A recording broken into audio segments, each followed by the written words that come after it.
So we have read Black Boy by Richard Wright. Did you enjoy reading Black Boy by Richard Wright? Yes. Yeah. We know that he had some pretty rough experiences, didn't he? One thing he experienced, and I think it affected him throughout his life, was hunger. Denotation. What is denotation? Octavius, what's meant by denotation?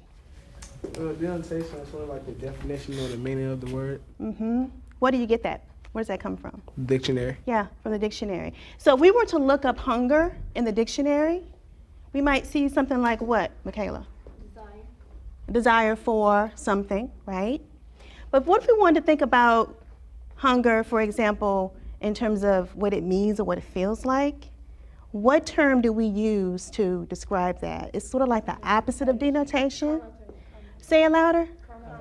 Yeah, connotation. So we're going to examine hunger today as an idea that sort of resonates throughout Black Boy. Today's class was the first in a series of lessons centered around close reading passages from Richard Wright's 1945 literary nonfiction piece, Black Boy. Let's take a look at this passage. Now, I'm going to read this passage aloud, and then you're going to spend just a few minutes reading it silently to yourselves. And as you read it silently to yourselves, you're going to annotate the text, okay? Close reading is a slowing down. It's not a hurried rush to get through the text. It is a deliberate slowing down so that students can derive deeper meanings of the things that they read. It calls for students to focus in on words and phrases. It pushes them to clarify their thinking, and it also pushes them to look for meaning in the words that they read. Anything we say about this book, or this passage rather, we're going to point to evidence, proof in the text to back up what we say, our claims or our beliefs, okay? So we must have the proof. I know the two things from the passage. It says hunger kept me on edge. So what I thought was that hunger motivated him to do things in his life. Like anything that he do has to do with hunger. What is it that he can be so certain that he knows? What is it that he can be so certain that he knows?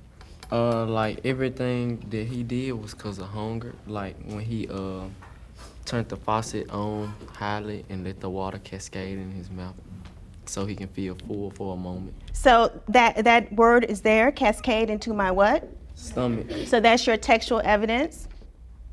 That is your textual evidence to support your answer. Okay, that's exactly what I want to know.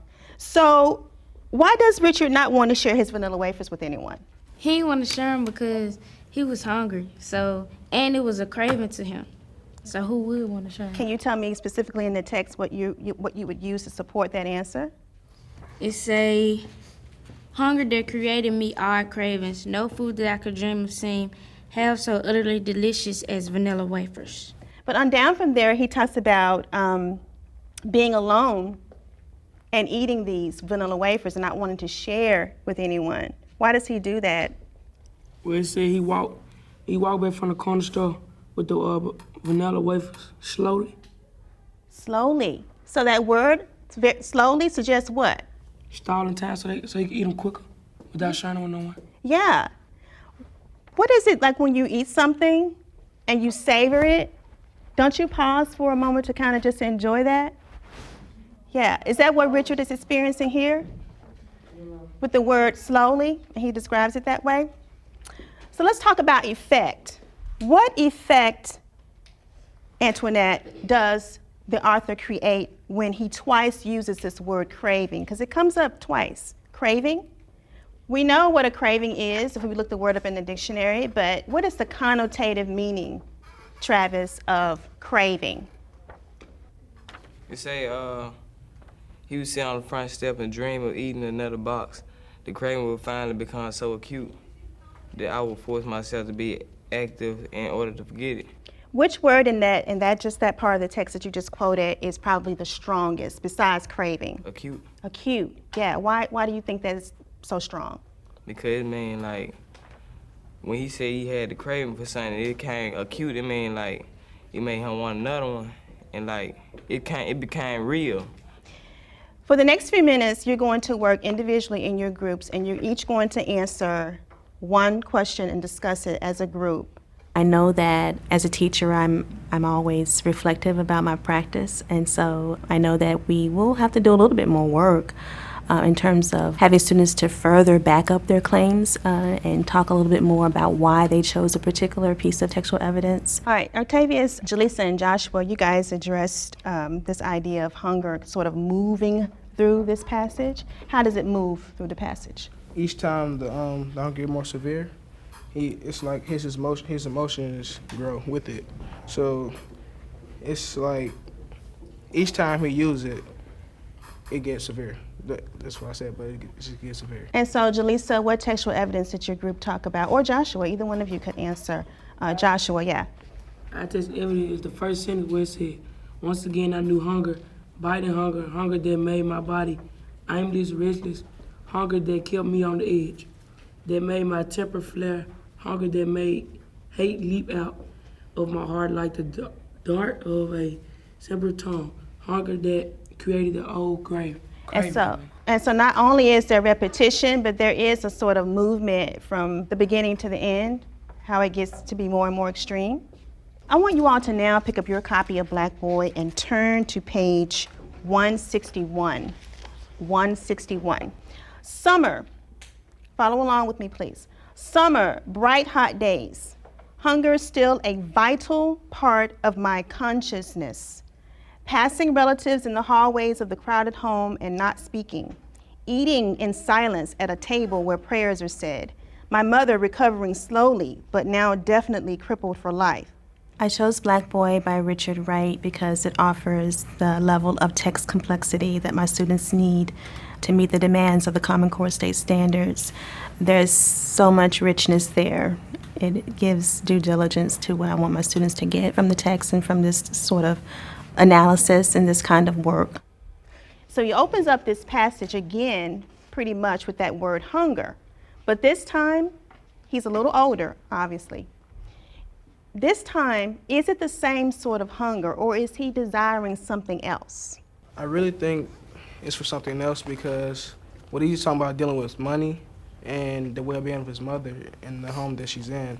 So hunger is, I wouldn't say resolve, that's quite, because now it's just like his motive. It's still his motive, but it's like mentally now.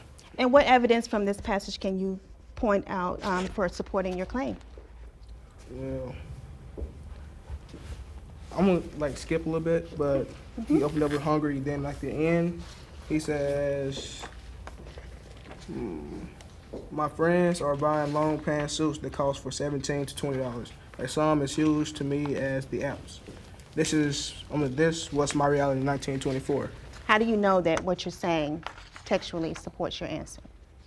Because what I was saying was dealing with money, and what he's saying is dealing with money because of things he can't afford. So I was applying that to, like, the housing and the places he have to go, but he can't because of his mom. I have here on the board for you a picture of a painting that was done by an artist by the name of Jacob Lawrence. Richard Wright published this book in 1945. Jacob Lawrence produced this work of art between 1940 and 1941, so the time is pretty close. You also have a copy of it in front of you so that you can see a little bit more detail. And I want you to think about the image here in this painting. This painting has a story. Jacob Lawrence is telling us something, but he's also leaving out some things, so some things that we don't know, okay? What do we see here in this painting? Is this family in want of food? No. Jaleesa, you say this family is not in want of food. How do you know they're not in want of food? Because she's cutting bacon. Okay. Is this family in want of healthy food, Jaleesa? Yes. How do you know that, or why do you say that? Look at the text of that. Well, this painting is a text itself. It's a visual text. It has a story. It's telling us something. But what's your evidence for that? Okay, she's cutting the bacon, but bacon's like fat. So you can't see anything else on the table but bacon. So And Octavius wants to support what you're saying. Go ahead, Octavius. The boy standing there, just waiting on his mom to cook it. I'll say they're not used to having food, so bacon is the only thing that they have at the moment. How can you tell that they're not used to having food? If you're used to food, you wouldn't be right there watching your mom at every step. Just cut. She's cutting it. She's not even cooking it yet. She's just cutting it. So there's this anticipation. Yeah, he's just waiting. Let's clue in on the boy's facial expression. well, the boy seems very wide-eyed and curious because perhaps he's never had that much food. Okay. And you're saying that much food because what's your evidence in the text for that much food? It appears like a huge bundle of bacon. It's a huge slab of bacon, isn't it? Judging by his weight, they don't really eat much. So that's probably why he's just standing there, just waiting. Maybe there was no bacon last night, but there's some bacon today, right? Yeah. Okay. I think I It see looks what kind you- of scrawny. On the board, I've listed the letters in an acronym: overview, parts, title text, interrelationships, and conclusions. This acronym is good for analyzing a visual text. When we talk about overview, we're basically asking you to think about what the image is about, okay? And I'm going to give you a handout about this in just a moment. Parts is where we start to talk about or think about the parts of the image or the painting in terms of colors, forms, details, okay?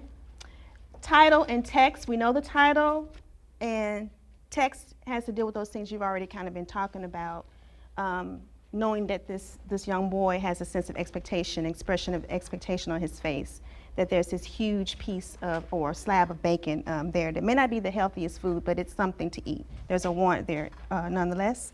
Interrelationships, what's the relationship between the mom slicing the bacon in the presence of the child? Okay, what's the relationship between that? And then what kinds of conclusions can we make? So we're actually going to use Optic to help us prepare for a writing task that I want to talk about very briefly, because we want to show that Richard Wright and Jacob Lawrence share something in common in terms of their how Richard Wright presents the idea of hunger and how Jacob Lawrence depicts it through visual art. The writing task calls for students to analyze how artists, whether a literary artist or a visual artist, presents or depicts hunger and want in their artistic work. For closure, let's quickly have volunteers to share out what you learned today. I learned that hunger wasn't just a part of just Richard's life, but other people early on before his time. And hunger made him determined to do more in his life, or it made him have a dream, or, crave more things other than just what he had in front of him. I learned how to analyze the text of a painting by using the acronym OPTIC. I think that it is important to recognize the value of the Common Core state standards. I appreciate that there is such a focus on explicitly referring to text and explicitly diving into text, because it's so important for helping our students to foster those kinds of skills that they need for the world of work and for college. So really, for me, it's a very refreshing time to be an English teacher, because these standards are paving the way for some really great and awesome opportunities in our English classrooms.